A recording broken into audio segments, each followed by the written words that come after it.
चलिए भाई, बुधवार की सुबह है तो हफ्ते का मिड पॉइंट, पर पता नहीं ऐसा लग नहीं रहा है।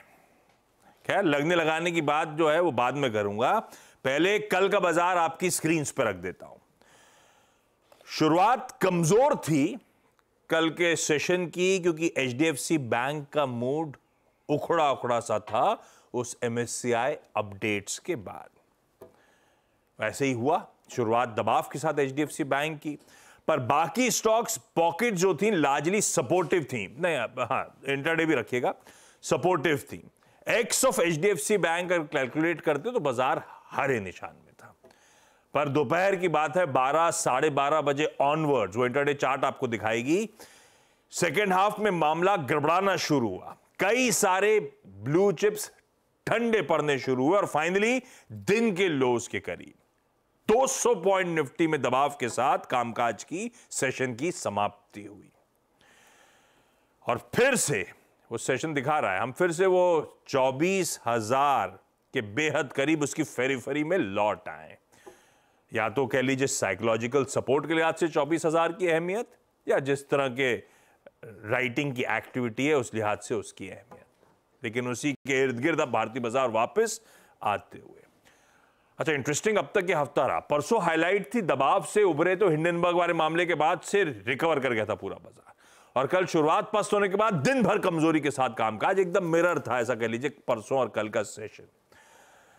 हाँ, कहने के लिए अभी भी हम हैं लॉजिकली एक दायरे में, पर एक्चुअली लग ऐसा रहा है थोड़ा सा मंदड़ियों का कंट्रोल वापस हावी होता हुआ।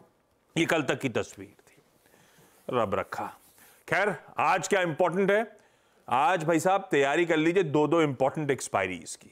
निफ्टी बैंक तो एज यूजुअल वेडनेसडे को एक्सपायर होता ही होता था, आज निफ्टी 50 की भी एक्सपायरी का दिन, क्योंकि कल भारतीय बाजार इंडिपेंडेंस डे के चलते छुट्टी बना रहे हैं। वैसे मुझे कहने की जरूरत थी नहीं, आप कपड़े देख के समझ गए होंगे। वो तो गनीमत है 47 से मैंने एंकरिंग शुरू नहीं करी थी, नहीं तो आज 78 साल हो जाते ये ड्रेस पहने हुए। कितने वैसे इस जैकेट को कितने साल हो गए? ये तो मेरे ख्याल से रिकॉर्ड कीपिंग में भी नहीं अपडेट्स है। 20 साल तो ही एक तो एक्सपायरीज है मल्टीपल, वो इंपॉर्टेंट। दूसरा ध्यान रखिएगा, आज यूएस का सबसे इंपॉर्टेंट इन्फ्लेशन का प्रिंट, जुलाई सीपीआई रिटेल इन्फ्लेशन के नंबर्स आज रिलीज होंगे। कल पीपीआई आए थे जो प्रोड्यूसर साहब ने हेडलाइन में मेंशन करा था। अपने जब इन्फ्लेशन नंबर कूल ऑफ हुए थे तो उसकी खुशी तो अपन ने बनाई नहीं, यूएस के बहाने ही कुछ खुशी बना लें तो बात अलग। देखते हैं गिफ्ट निफ्टी के संकेत एक बार रखता हूं, 70-72 पॉइंट मजबूत 1/3% बढ़त के साथ आज वेडनेसडे के दिन हम कामकाज की शुरुआत करेंगे। नीरज जी बगल अपन नीला और हरा तो दिख रहा है, वीरू ऑरेंज में है क्या? ब्लैक। अरे हाँ, तो ठीक है, ये भी कलर में कॉम्बिनेशन में आ सकता है। व्हील्स वो अशोक चक्र ब्लू और अपन ब्लैक से डिनोट कर लेते हैं, मान लेंगे, हर्षदा का देख लेते हैं, अगर तो अपन झंडा कंप्लीट कर देंगे आज। नीरज जी बताएंगे आपको ग्लोबल समीकरण कैसे बैठ रहे हैं, मूड है कैसा, वो पीपीआई का प्रिंट दरअसल किस तरह की तस्वीर थ्रो अप कर रहा है, और उसके अलावा और क्या क्या अपडेट्स हैं। वीरू से जानेंगे कैसे वेडनेसडे के दिन एक दिन की छुट्टी से पहले दोनों एक्सपायरीज के समय निफ्टी बैंक पे हम स्ट्रेटेजाइज करें, कैसे अप्रोच करें, और हर्षदा बताएंगी सारे important stocks in news. Gift Nifty दिखाया डॉक्टर साहब आपने, क्विकली जरा एशिया की तस्वीर रखी है स्क्रीन पे, देखें जरा किस तरह का मूड अक्रॉस एशिया देखने को मिल रहा है। आधे से 3/4% कह लीजिए लार्जली एशियन मार्केट्स मजबूती के साथ, चाइना छोड़िए, सारे एशिया मजबूती के साथ बढ़िया कामकाज करते हुए आपको नजर आएंगे। और हैंडओवर यूएस से बढ़िया था दरअसल, कल यूएस में 1 से लेकर 2.5% की मजबूती देखने को मिली। 1% कोई डाउ था तो 2.5% कोई नैस्डैक बढ़त के साथ ट्रेड करता हुआ नजर आया, और आज सुबह के फ्यूचर्स एकदम फ्लैट ट्रेड कर रहे हैं। हम जब कल क्लोज हुए थे तो 1/4 से आधा % ही यूएस के बाजार मजबूत थे, उसके सामने तो बहुत अच्छी तेजी देखने को मिली है। तो तब और अब की पहली प्लेट दिखाएगी आपको कहां छोड़ा था, क्या डाइजेस्ट करना है, और यही गैप है, डिफरेंशियल है जो एशिया एंजॉय कर रहा है। और थोड़ा बहुत इसलिए कह रहा हूं कि गिफ्ट निफ्टी उस तरह से रिजॉइस कर नहीं रहा है, लेकिन गिफ्ट निफ्टी इसलिए मजबूत नजर आ रहा है। नीरज जी गुड मॉर्निंग, क्या हुआ यूएस में, वो डेटा वेटा और बाकी क्या क्या अपडेट्स? देखिए, कल तो धूम थी उसी की, पीपीआई को लेके एकदम बैंड बजा बारात चालू हो गई थी, झूम उठे लोग कि अरे क्या नंबर आया है, और अब उम्मीद है कि आज वाला नंबर भी अच्छा आएगा। तो एक्चुअली सही था, ऐसा उम्मीद लगा के बैठे थे जो बढ़ना चाहिए, उससे नंबर कम बढ़ा है। बढ़ा है लेकिन कम पर ये बढ़ा है। बढ़ेगा तो इवेंचुअली सीपीआई पे परकुलेट होगा। लेकिन देखिए, अगर रुक जाएगा एकदम तब तो बहुत खतरनाक सिचुएशन ये बात भी सही है। रुकना, इन्फ्लेशन इज गुड एक्चुअली, लेकिन उसका रन रेट कम होना चाहिए। तो रन रेट का ही सारा खेल है। तो 0.1% बढ़ा जुलाई महीने में, उम्मीद थी कि 0.2%, 0.3% तक बढ़ सकता है। तो उससे मार्केट ये खुशी हुई कि चलो फैक्ट्री गेट पे इतनी महंगाई नहीं बढ़ रही है तो रिटेल में भी इतनी महंगाई नहीं बढ़ेगी। इस बात से मार्केट ने बहुत ही बढ़िया प्रदर्शन दिखाया, सब चल पड़े एकदम से ज़ोर से, और S&P 90 पॉइंट ऊपर गया और अपने लोस से वो 5% चल चुका है अब तक। तो ये कल की कहानी थी, वहाँ पे बहुत ही बढ़िया मजबूत था। बाकी जियोपॉलिटिकल में शांति थी, कच्चा तेल एकदम वहीं पे 81 के आसपास ही घूमता रहा, दूसरी कोई चीज़ बड़ी नहीं हुई है। हाँ, जो हम लोग अनुमान लगाए थे 2 रिजल्ट आने, होम डिपो और वॉलमार्ट। होम डिपो के नतीजे अच्छे नहीं आए, लोग घर में काम नहीं करा रहे हैं, टाइल वगैरह नहीं लगवा रहे हैं, महंगाई है। तो होम डिपो ने ये अनुमान लगाया कि नेक्स्ट क्वार्टर में, थर्ड क्वार्टर होगा उनका, सेल गिरेगी। तो ये तो अच्छी खबर है, गुड न्यूज़ और काटो रेट। तो इसकी वजह से स्टॉक गिरा नहीं होम डिपो, वरना इस खबर को तो 20% गिरना चाहिए था, 1% ऊपर है क्योंकि उसने WPI देख लिया था। सो कुल मिला के कल WPI कहानी थी, बहुत पॉजिटिवली मार्केट में वहाँ पे, और उम्मीद और बढ़ गई है कि सितंबर की बैठक में 25% रेट कटेगा, और इसी के लिए कल मार्केट में अच्छी खासी तेज़ी US में थी। ये कहानी कल की वो। ठीक है, तो सारा कुछ इर्द गिर्द था वो होलसेल इन्फ्लेशन का नंबर जिसे वो लोग PPI कहते हैं, वो प्रिंट अच्छा लगा बाजार को, और आज CPI का इंतजार है। पर इन प्रिंट्स के बाद रिएक्शन स्ट्रांग था US के खुद के बाजार में। कमजोर स्टॉक रिजल्ट्स पे स्टॉक गिरे नहीं, अक्रॉस द बोर्ड बेंचमार्क्स में बहुत अच्छी मजबूती बनती हुई नजर आई। तो बढ़िया हैंडओवर वेडनेसडे के लिए हमें मिलता हुआ। सब कुछ स्क्रीन पे दिखाइए, मिसिंग पीस भी कनेक्ट ठंडा रेडी है यहाँ पे, देखिए। अच्छा, ये प्लान नहीं था, ये बाय डिफॉल्ट हो और गया। ये हाँ, अजम्पशन लिया था कि चलो वीरू का नहीं है तो हर्षदा से पिक करें। तो देखिए आप वीरू, क्या करा जाए भाई, बाजार में मामला थोड़ा ठंडा जरूर पड़ रहा था, आज थोड़ा बहुत सुधरे हुए खुलेंगे, लेकिन हाँ ग्लोबल पर्सपेक्टिव को रखूं तो वैसे हम फिर से अंडर परफॉर्मेंस का इंडिकेशन दे रहे हैं, क्योंकि हमसे अच्छा एशिया कर रहा है, हमसे अच्छा US का हैंडओवर आया था। तो मामला थोड़ा सा है ठंडा ठंडा सा। क्या कुछ बाजार सिग्नल कर रहा है पोटेंशियली कि और डाउनसाइड, फिर प्रीवियस लोस को चैलेंज करने की तैयारी, पोजीशनिंग इस तरह से बन रही है क्या? क्या समीकरण दिख रहे हैं? अप्रोच क्या रहेगा निफ्टी बैंक का? गुड मॉर्निंग आशीष। देखिए, वाकई कल की जो वीकनेस थी वो समझ से परे थी। ग्लोबल सेटअप बहुत स्ट्रांग था, क्रूड हल्का सा पुल बैक मोड में था, इनफैक्ट 82 की ट्रैजेक्टरी थी, बट स्लिप हमारा आशीष कल के एनवायरनमेंट में मोर देन सीरियस था, एंड स्पेशली निफ्टी बैंक जिसने ऑलमोस्ट जाके अपने 100-डे एक्सपोनेंशियल मूविंग एवरेज को फिर टच किया, डे लो पे क्लोज हुआ। सबसे बड़ा leading indicator as of now Indian markets के लिए, हमारे सेटअप के लिए निफ्टी बैंक है आशीष। मेरे को नहीं मालूम, देखिए दोनों एक्सपायरी आज हैं, हम इस ग्लोबल रैली में पार्टिसिपेट करेंगे या नहीं करेंगे।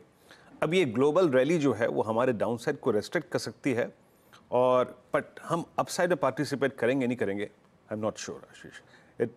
सब कुछ डिपेंड करेगा कॉल राइटर्स के जोन पर। पहली बात आशीष, FIIs पुरजोर तरीके से सेल कर रहे हैं, और 2107 करोड़ रुपए का कल सेल किया, 1239 करोड़ रुपए की DIs की बैंक थी, और वो जो इंडेक्स को बेचने का की जो तीव्रता थी वो एक बार फिर से पेस पकड़ चुकी है। 2421 करोड़ रुपए की सेलिंग, 31,000 कॉन्ट्रैक्ट शॉर्ट। अब इसका इम्पैक्ट क्या हुआ? इम्पैक्ट ये हुआ आशीष के एक ज़माने बाद फिर से, यानी ऑलमोस्ट आप समझ लीजिएगा कि एक बड़े अंतराल के बाद ये इंडिसेस पे FIIs फिर शॉर्ट हो गए हैं। FIIs अब चले गए हैं शॉर्ट, क्वांटम है 21,000 का नेट शॉर्ट। तो जो स्थिति अगर आप देखें बजट से पहले या फिर वो इलेक्शन आने रिजल्ट से पहले जो पॉजिटिव हो गए थे वो फिर नेगेटिव हो गया। कल काफ़ी शॉर्टिंग और लॉन्ग अनवाइंडिंग की उन्होंने। ये प्रेशर पॉइंट जो होगा वो FIIs की सेलिंग हो सकता है। मैं निफ्टी को कैसे अप्रोच करूंगा? देखिए, कल के प्राइस कल से पहले हमारा कॉन्फिडेंस क्या था? कल से पहले हमारा कॉन्फिडेंस था 24,300 200, और उसी को कॉल राइटर्स ने ग्रैब कर लिया है। आप जब स्टैट्स को देखेंगे Ashish, first placement of call writers persist at 24,300, जहां पे करीब 50 लाख कॉल बिकी, 24,400, 24,500। और एक और बात याद रखेगा, अभी भी with outstanding OI of 52 lakh plus monthly put 45 lakh, 24 lakh की पुट, 24,000 की पुट 95 लाख का आउटस्टैंडिंग OI होल्ड करती है मंथली प्लस वीकली पे, और यहीं पे आता है आपका 50-डे एक्सपोनेंशियल मूविंग एवरेज भी। तो ये मेरी अप्रोच कह रही है, देखिए लेके आइएगा पहले तो RS1 रेजिस्टेंस 1 को लेके आइए, और आई थिंक जब पिरामिड्स को आप देखेंगे ना तो वो आपको RS1 को डिफाइन करने की जरूरत ही नहीं पड़ेगी। किस तरीके से बड़े call writers for this expiry day placed हैं, जो पहले 24,500 पे थे, 400 पे थे, अब वो कैपिटलाइज करके 200-300 के रेंज में आ गए। ये देखिए 200, 300, 400 अप्रोच करेगी, लेवल्स लेके आइएगा। निफ्टी पर जब तक 24, 277, 310 का जोन बाइसेक्ट नहीं हो रहा है आशीष, हम किसी भी प्रकार की ग्लोबल रैली में पार्टिसिपेट नहीं करेंगे। Technically that means threshold point for the day is 310। इसके नीचे वीकनेस परसिस्ट करेगी। सेटअप ये कहता है कि इसके नीचे जब वीकनेस हो, जब पुल बैक मिले, सेल कर सकते हैं आप। स्ट्रेंथ या फिर पुल बैक या फिर शॉर्ट कवरिंग तभी आएगी जब आप 310 के जोन को बाइसेक्ट करेंगे। इन दैट केस 374, 421, 466 मिल सकता है। बट बेस 1 के नीचे वीकनेस परसिस्ट करेगी, और वो वीकनेस आपको बार बार ले जाएगी बेस 1 की तरफ। That's 24087, 24012 and 977। ये है आपका 50, ये है आपका मंथली और वीकली बेस। कोई बड़ी वीकनेस तभी आएगी जब हम 23,977 को तोड़ देंगे डिसाइसिवली। टिल द टाइम आज के लिए फोकस कीजिए 24,087 ऑन द डाउन साइड और करीब करीब 24,310 on the higher side with threshold point placed at 310। Nifty bank कल क्लोज आया ऑलमोस्ट और एग्जैक्टली एट 100-डे exponential moving average. HDFC bank का प्रेशर इतना था कि आपने किसी भी पुट राइटर्स के जोन को आपने 50,000 को रिस्पेक्ट नहीं दी। फाइनली क्लोज एट 100-डे एक्सपोनेंशियल मूविंग एवरेज। यहाँ प्लेसमेंट बहुत खराब है आशीष HDFC की। HDFC से ज़्यादा और अगर आप देखें पेनफुल जोन में है SBI, PSU banking basket, Nifty PSU bank index, और 50,000 से लेकर 50,500 इस पूरी जोन में कॉल राइटर्स परसिस्ट करते हैं। और जो एवरेजेस हैं वो तो बहुत दूर प्लेस्ड है अभी ऊपर। नीचे की तरफ आपका 100 डे में प्लेस्ड है करीब करीब 49,800 पे अप्रोच करेगी। देखिए मैं यहाँ पे ट्रेड सजेस्ट करने में बहुत कंफर्टेबल नहीं हूँ, बहुत अगर आप देखें डिसाइसिवली मैं कुछ नहीं कर सकता। बट एक चीज़ है, रेजिस्टेंस की 1 की प्लेट लेके आइएगा। जब तक 10 डे में even the shortest moving average जो स्क्रीन पे आएगा परसिस्ट करता है 50,500 पास, जब तक ये क्रॉस नहीं हो रहा है वीकनेस परसिस्ट करेगी। RS1 को आप सेल ऑन राइज के लिए यूज़ कर सकते हैं। और नीचे की तरफ किसी भी लेवल से ज़्यादा महत्वपूर्ण रहेगा कल का लो 49,800। अगर ये टूटता है आशीष तो बैंक निफ्टी नई वीकनेस की तरफ जाएगा, और ऐसे में वो टारगेट करेगा 200-डे एक्सपोनेंशियल मूविंग एवरेज, जो कि बहुत दूर प्लेस्ड है। बट फर्स्ट इंस्टेंस में अ swing towards 630, 510 might be 341 and 188 possible है। तो आशीष आज के लिए सबसे महत्वपूर्ण चीज़ है बैंक निफ्टी, यही लीडिंग इंडिकेटर रहेगा आशीष। बैंक निफ्टी और यही लीडिंग इंडिकेटर। लेवल्स आपकी स्क्रीन्स पर हैं। दोनों बेंचमार्क्स की एक्सपायरी की, वीकली कॉन्ट्रैक्ट्स की एक्सपायरी की हम करेंगे तैयारी। चलिए हर्षदा से जान लिया जाए आज के सारे important stocks in news. Harshada good morning. Good morning Ashish. तो पहले निफ्टी की कंपनियां जिनके नंबर्स बाजार बंद होने के बाद आए हैं उस पर मार्केट रिएक्ट करेगा। हीरो मोटोकॉर्प रेडार पर पहले लेकर रहेंगे, जहां पर इस क्वार्टर में 36% मुनाफे में इजाफा जरूर देखने को मिला है। 1122 करोड़ का नंबर आया है, 1201 करोड़ का अनुमान था। रेवेन्यू 15.5% बढ़कर 10,143 करोड़ पर आता हुआ 10,565 करोड़ का अनुमान था, तो हल्का सा मिस जरूर है। इबिटा में 21% तक की वृद्धि देखने को मिली है, ये 1460 करोड़ के आसपास है। 1576 करोड़ का अनुमान मार्केट लगाकर बैठा था, और मार्जिन जो है वो 14.4% के आसपास आए हैं। अब बेसिकली कुछ रॉ मटेरियल कॉस्ट का बढ़ना, उसका इम्पैक्ट आएगा इबिटा और मार्जिन पर, और रियलाइजेशंस इस पर्टिकुलर क्वार्टर में हल्के से बढ़े हैं करीब 2% के आसपास ईयर ऑन ईयर। कंपनी ने कहा है कि डोमेस्टिक ईवी और ग्लोबल मार्केट्स में डिमांड बढ़ रही है, वो एक पॉजिटिव है, और आगे चलकर कई सारे प्रोडक्ट्स दोनों आइस और ईवी कैपेसिटी में कंपनी लॉन्च करती हुई दिखाई देगी। तो ये कमेंट्री भी आई है। डिमांड को लेकर कंपनी वैसे आश्वस्त दिखाई दी है। अब आते हैं अपोलो हॉस्पिटल्स पर, और अपोलो हॉस्पिटल्स के केस में काफ़ी बेहतर प्रदर्शन है, उम्मीद से बेहतर नंबर्स कंपनी ने पोस्ट किए हैं। 83% का इजाफा मुनाफे में 305 करोड़ पर 274-75 करोड़ का अनुमान था। रेवेन्यू करीब 15% बढ़कर आया है 5,085 करोड़ के आसपास, ये भी उम्मीद से बेहतर है। 32% इबिटा में ग्रोथ देखने को मिली है, 675 करोड़ का फिगर, और मार्जिन्स एब्सोल्युटली इन लाइन 13.3% के आसपास। इनके एवरेज रेवेन्यू पर बेड, पर ऑक्यूपाइड बेड जो है वो 2% बढ़ा है इस क्वार्टर में। ऑक्यूपेंसी भी पिछले साल की तुलना में 68% पर आई है। ये पिछले साल करीब इस क्वार्टर में 62% के आसपास थी। तो इंटरनल्स भी पॉजिटिव है कंपनी के लिए, ये स्टॉक रेडार पर रखना चाहिए। दूसरी तरफ आज वेदांता रेडार पर रहेगा और हिंदुस्तान जिंक भी, जहां पर कंपनी बेसिकली फंड रेज कर रही है। तो 2.6% स्टेक वो हिंदुस्तान जिंक में लगभग 11 करोड़ की इक्विटी शेयर ऑफलोड करते हुए दिखाई देंगे, इसीलिए वो स्टॉक आप रेडार पर रखेंगे। ये OFS हिंदुस्तान जिंक में आ रहा है, तो दोनों स्टॉक्स आप रेडार पर रखिएगा। पैसा क्लियरली वेदांता के हाथ आता हुआ दिखाई देगा। मनप्पुरम फाइनेंस, मुथूट फाइनेंस दोनों वायदे बाजार की कंपनियां। मनप्पुरम के केस में 12% प्रॉफिटेबिलिटी बढ़ी है, 556 करोड़ का फिगर। 18.5 से 19% का इजाफा ब्याज से आय में देखने को मिला है। 1640 करोड़ कंपनी ने किया है डिलीवर। मुथूट के केस में 10% का इजाफा देखने को मिला है मुनाफे में, ब्याज से आय में करीब 21% तक की वृद्धि देखने को मिली है। तो ये नंबर्स पर भी हम रिएक्ट करेंगे। GMR एयरपोर्ट नेट लॉस आया इस क्वार्टर में 337 करोड़ के आसपास का। रेवेन्यू हालांकि कुछ बढ़ता हुआ दिखाई दिया है, लेकिन कंपनी आगे फंड रेज की तैयारी पूरी कर चुकी है, तो उस पर भी दरअसल एक अपडेट आएगा। अच्छा, 339 करोड़ का एक वन टाइम लॉस है इस पर्टिकुलर नंबर में, उस पर्सपेक्टिव में आपको GMR को देखना है। कैश मार्केट की कई कंपनियां हैं जिस पर ऑफ कोर्स मार्केट रिएक्ट करता हुआ दिखाई देगा। अच्छी कैटेगरी में आप नायका रखेंगे, लैंडमार्क कार्स का डिसेंट परफॉर्मेंस है, NBCC, SJVN अच्छा परफॉर्मेंस देखने को मिला है, तो ये सारे स्टॉक्स रेडार पर रहेंगे।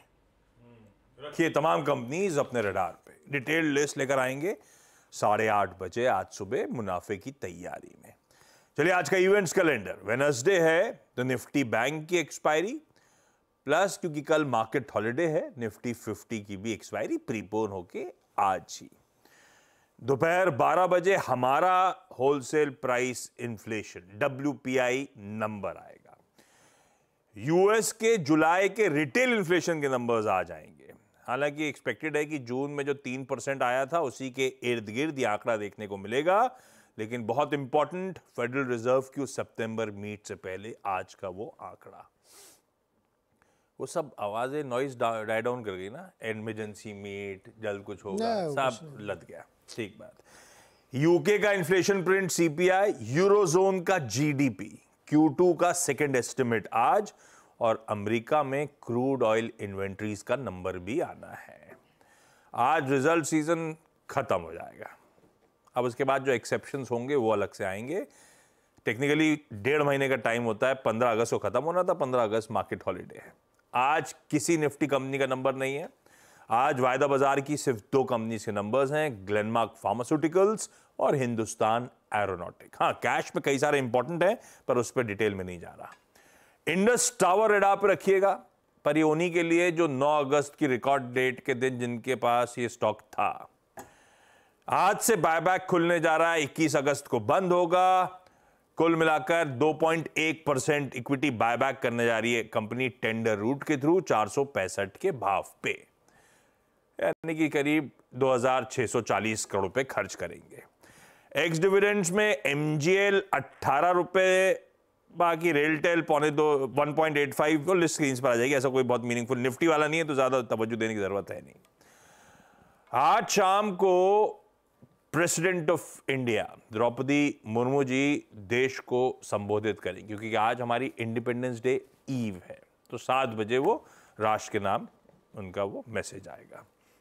उससे याद आया, आज पाकिस्तान का इंडिपेंडेंस डे है। जब दोनों at the stroke of 12 independence घोषित हुई थी, तो हम कल करेंगे, वो आज क्यों करेंगे? मैं पता है ऐसी दिमाग में था, तो मैंने टटोला। बहुत सारी थ्योरीज फ्लोट होती हैं, है इंटरेस्टिंग। एक कहती है कि लॉर्ड माउंटबैटन बिजी शेड्यूल था, उनको हैंडओवर करना था, तो एक दिन पहले वो कराची चले गए थे ट्रांसफर ऑफ पावर के लिए, तो इसीलिए वो दिन सेलिब्रेट हुआ। एक थ्योरी एट्रीब्यूट करती है कि वहाँ के PM पाकिस्तान के जो थे लियाकत अली खान, उस समय उनकी अध्यक्षता में एक कैबिनेट मीट हुई और उन्होंने डिसाइड किया कि हम हिंदुस्तान से एक दिन पहले अपना इंडिपेंडेंस सेलिब्रेट करेंगे। पर तीसरी थ्योरी ज़्यादा अच्छी लगी मुझे। एट दी स्ट्राइक क्या था वो, तो free country India at the stroke of midnight. तो जब इंडिया में मिडनाइट 12 बजे बज रहा था तो पाकिस्तान आधा घंटा टाइमलाइन के हिसाब से पीछे है, तो उसके लिए वो 14 अगस्त था। तो शायद ये रीजन भी हो सकता है, पर किसी को एक्चुअल आंसर नहीं पता।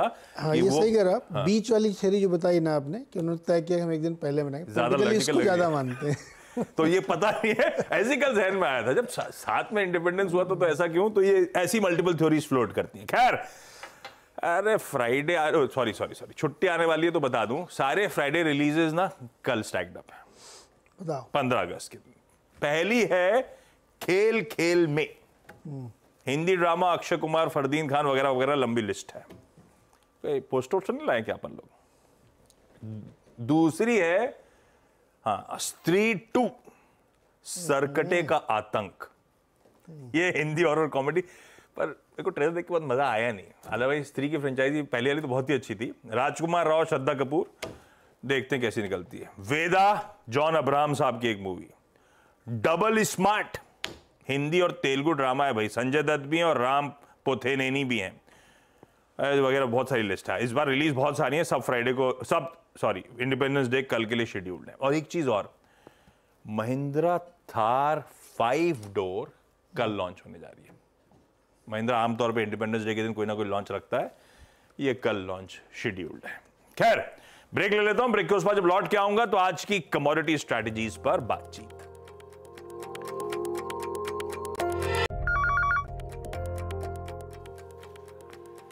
चले भाई, ब्रेक के बाद आप सबका स्वागत है। अब आज की कमोडिटी स्ट्रैटेजी पर कर लिया जाए फोकस। तब आपकी सेकंड प्लेट रखिएगा स्क्रीन पे, कुछ ज्यादा बदला नहीं है सारे के बस कच्चा तेल $1 के करीब कूल ऑफ हुआ है 330 से आज सुबह के बीच में।